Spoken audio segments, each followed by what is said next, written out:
This week, Harvard administrators announced that they will be moving the School of Engineering and Sciences to Alston in phase 1 of a plan to move all engineering students to MIT. Statistics 104 is Harvard's most popular course this year, with roughly half the student body expressing interest, while the other 2/3 did not.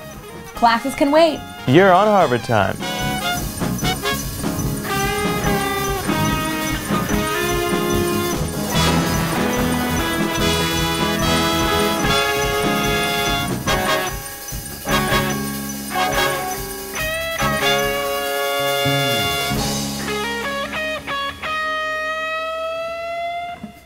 Hello and welcome to On Harvard Time. I'm Charlotte Nicholas. And I'm Zach Guzman. This week, the administration decided to offer Intro to Congress next year as an ethical reasoning course. Zach, are you lip syncing? You know that's cheating, right? All right, you caught me. Okay, if that's your real voice, maybe stick to lip syncing. Though Harvard really can't afford any more cheating scandals. Well, the Harvard Kennedy School recently hired notoriously strict ex-mex presidente Felipe Calderón. Maybe he can crack down on campus.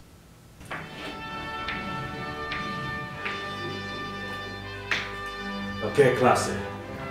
What can you tell me about Parzak's visualization of Aztec pottery?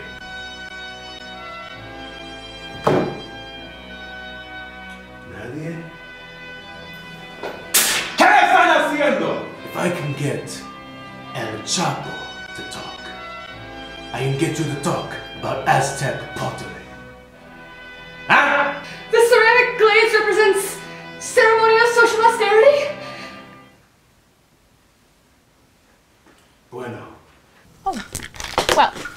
In other news, Harvard held its annual event, Harvard Thinks Big. But apparently not big enough to realize it's bigly. Ever heard of adverbs, Harvard? But in all seriousness, big ideas are a dime a dozen here. I want a Nobel Prize. In literature? Physics? Peace.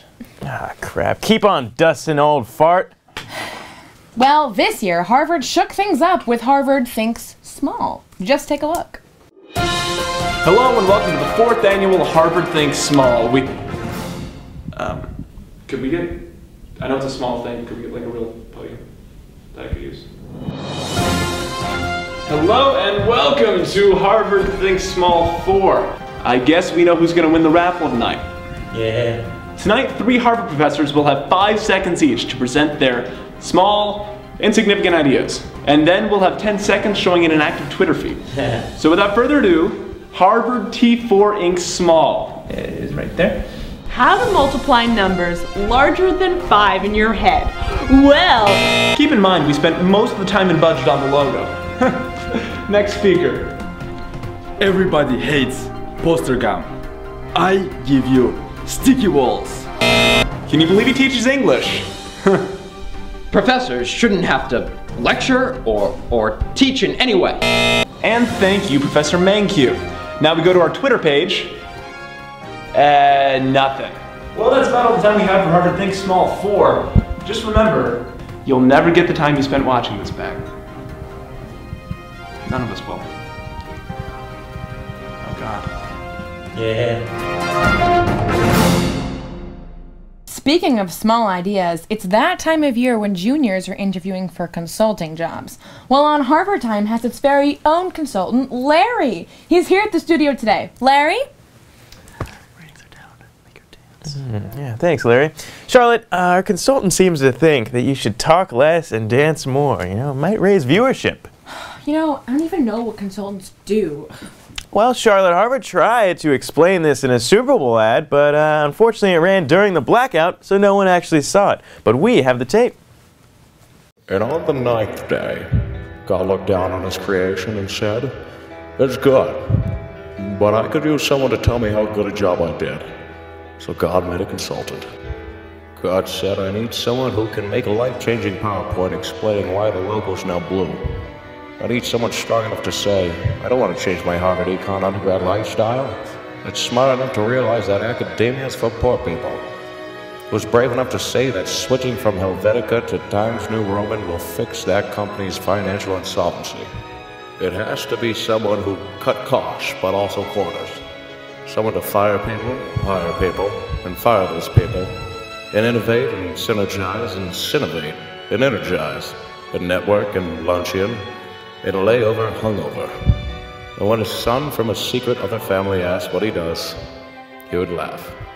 And reply with smiling eyes, I honestly have not got a fucking clue.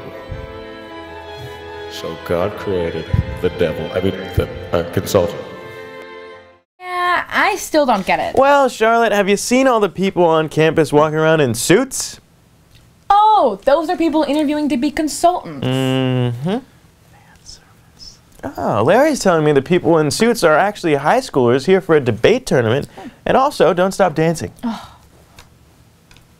And now we go to Sam Clark in the field for more. Sam? Do you do speech or debate? I'm in speech, I'm in duo and original oratory. I do HI and duo. I do congressional debate and extemporaneous speaking. DI, duo, and then at other tournaments I do prose, poetry, and duet. Okay, I don't know what any of that means. I'm going to start a speech and ask you to maybe finish it. All right, I have a dream that one day this nation will rise up in brotherhood and my sons and my daughters will hold hands together. To be or not? To not be? Oof. We have nothing to fear but fear itself. Ask not what your country can do for you, but what you can do for your country. 7 years ago, our forefathers came to this nation.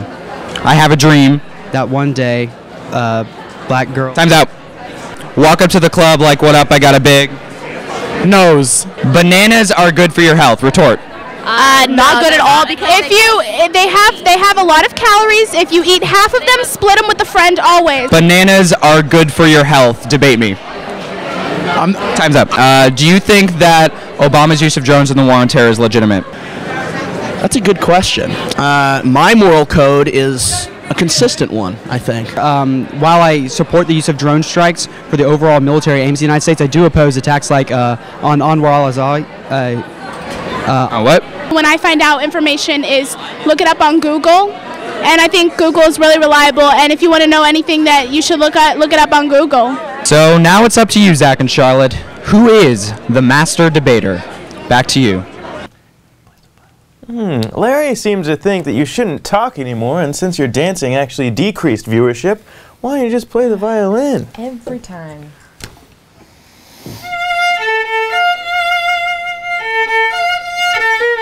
Well, that's it for On Harvard Time. Now here's a moment that could happen only in Harvard.